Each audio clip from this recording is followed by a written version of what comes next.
Shadows Without a Name. Chapter 4. The Room. Andrey did not go back to the station, not immediately. That would have been the expected move, routine, procedure, and nothing about this was routine anymore. He stood outside the building for a long moment after leaving the man. The air felt heavier, not physically, conceptually. The conversation had not given him answers, it had removed assumptions, and that was worse. You stopped remembering that I died. The sentence replayed in his mind. Memory was no longer a passive function, it was control. And if memory could define existence, then forgetting could erase it. Andrey exhaled slowly. That means I'm not investigating, he said quietly.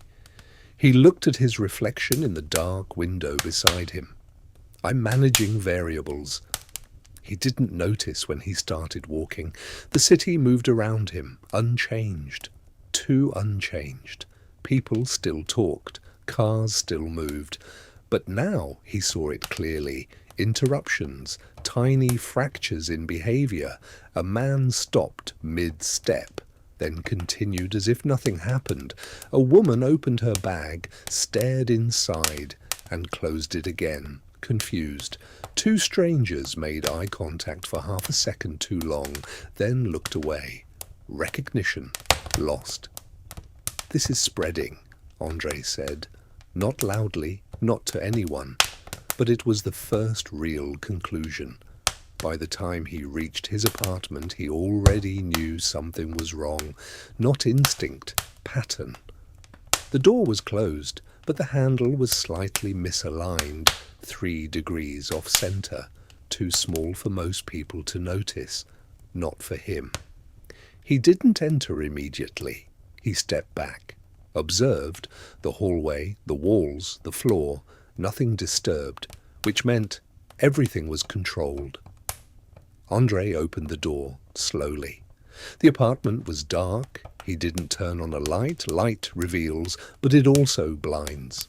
He stepped inside, paused, listened. Silence. But not empty silence. Structured silence. He closed the door behind him, carefully. No sound. Then he moved, slowly. Every step deliberate.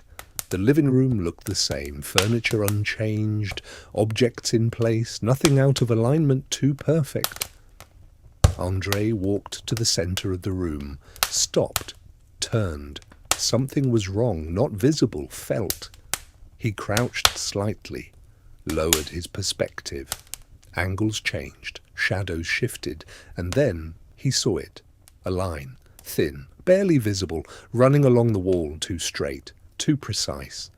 He stood up slowly, walked closer, ran his fingers just above the surface. Didn't touch, measured. This wasn't here, he said quietly. Or it had been, and he had forgotten. He pressed lightly. Nothing. He changed pressure, adjusted angle, a soft click. The wall shifted. Not much, just enough. And then it opened. A hidden door. Andrey didn't move immediately, because that meant one thing. This wasn't discovered. This was prepared. For me, he said. He stepped inside. The room was small, windowless, controlled and filled. Walls covered completely. Photographs, dozens, maybe hundreds, faces, all of them familiar. Andrey moved slowly. He recognized them, the missing. Every victim, documented, observed, tracked, not randomly, systematically. He stepped closer to one of the photos, Katya, the same image from the case file, but this one was different. There were markings, notes, symbols. He leaned in, dates, times, coordinates, a pattern, and then he saw something else, a photo in the center, larger, different. He stepped closer and stopped. It was him, not a reflection, not a coincidence. A photograph, printed, fixed, documented. Andrey didn't move for several seconds because movement meant acceptance, and he wasn't ready for that yet. The image was clear, taken from above, a surveillance angle. He stood in a place he didn't recognize, holding something, someone. His hand tightened slightly. "No," he said quietly, but the denial lacked conviction because the evidence didn't. He stepped closer, examined the image, not emotionally, structurally, the position of his body, balanced, controlled, no hesitation, no resistance. This wasn't a struggle. This was execution. Andrey stepped back, slowly, measured. "This is not manipulation," he said, because if it were, there would be errors, artifacts, inconsistencies. There were none, which meant it was real. Or worse, it had been real. He turned. The rest of the wall came into focus. Each photograph was connected, not randomly, lines, markers, patterns, a network, and in the center, him. Andrey moved toward the central board. There was writing above it, not printed, written by hand, rough, deliberate. He stepped closer, read it. "You're next."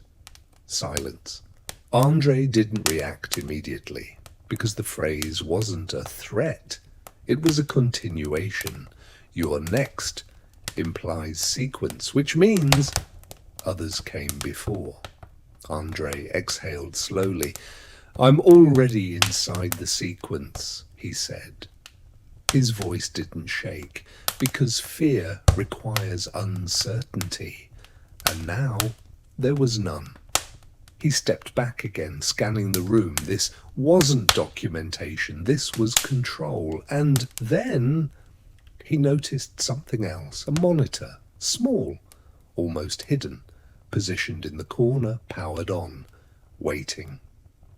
Andrey approached, slowly. The screen flickered, then activated. Video, a familiar angle, a room, and someone inside it, bound, struggling. Andrey's eyes narrowed. The figure moved, turned, and for a moment the face became visible. He recognized it instantly. Another missing person, alive or recorded alive. And then the door in the video opened and someone entered. Andrey didn't move, didn't breathe, because he already knew. The figure stepped into frame. Calm, controlled, precise.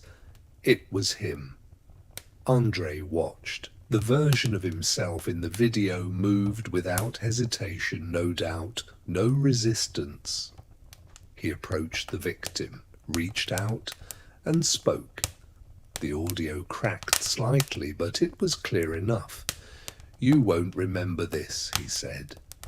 The victim struggled harder, panicked, terrified. But the man, Andrey, remained calm. "This is necessary," he continued, "for the result." The victim screamed. Andrey, in the present, didn't react, because he wasn't watching violence. He was watching intention, and intention was worse. The version of himself in the video reached into his pocket, took something out, a device, small, unfamiliar. He pressed it against the victim's neck. A flash. The scream stopped. Immediately. Silence. Total. The victim's body went still, eyes open, but empty. Andrey leaned closer to the screen. "What is that?" he whispered. The video didn't answer, of course, but it showed. The version of himself stepped back, observed the result, then spoke again.